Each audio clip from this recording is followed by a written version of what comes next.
What is up people, Ian here with the Daily News. Today Rockstar releases an update to Batman Arkham Knight, the Demon's Souls remake once had an enormous rubber duck, and Cyberpunk 2077 gets a huge 464-page strategy guide.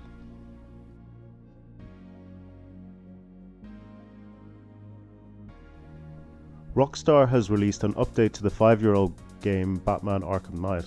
Although the update is minor, it gives us a chance to have a look at the upcoming Batman games from WB and Rocksteady. In 2021, the next Batman game will be released. It will be called Gotham Knights and will come from Batman Arkham Origins studio WB Games Montreal. It will chronicle the future of Gotham City after Batman's apparent death. You will play as sidekicks Batgirl, Robin, Nightwing and Red Hood. The villains are a criminal group named the Court of Owls. It will be set in a new continuity that is not the Arkhamverse. I don't know how I feel about that, as the Arkhamverse from Rocksteady was great and the video games were a welcome opportunity to enter the Arkham world. Rocksteady will eventually return in 2022 with Suicide Squad. This will be set in the Arkhamverse, though over in Metropolis. It'll star Harley Quinn and includes you fighting a Brainiac-controlled Spider-Man.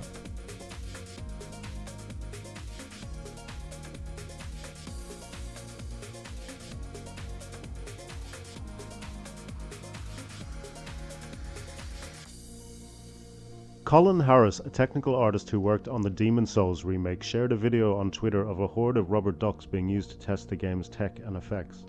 When Harris was looking for a model to carry out test demos, the duck's size and shape meant it fit the bill.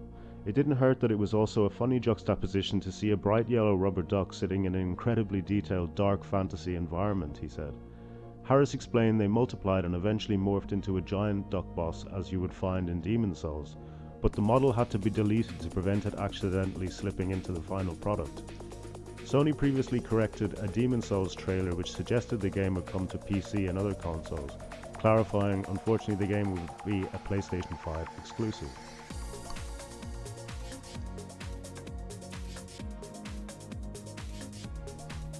And finally, just a few things to round up.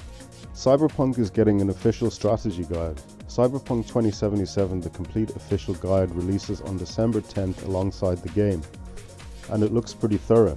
In addition to outlining the specifics of all key gameplay systems and walkthroughs for every quest, the book contains a flowchart showing the possible interactions and outcomes of all quests.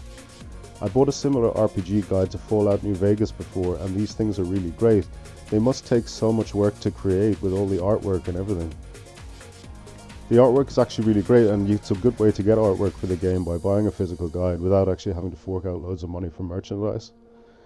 That was of course from Prima Games, an amazing company that released physical games to so many games back in the day and unfortunately stopped creating physical books recently to many people's dismay. And also The Witcher is free to keep for anyone who has GOG Galaxy. Head over there to claim a free game now. So what have you guys been playing? I've been playing a few games recently. Haven, which is a new game that launched day one on Xbox Game Pass.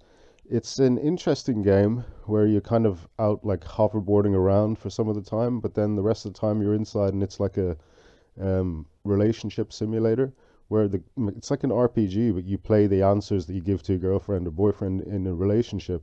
And it's quite an interesting mechanic. I wouldn't say the game is going to be Game of the Year or anything, but it's very good. It's reasonably good. I've also been playing the old LucasArts shooter, Outlaws, which is a game that I used to play back in the day, and it's on Steam.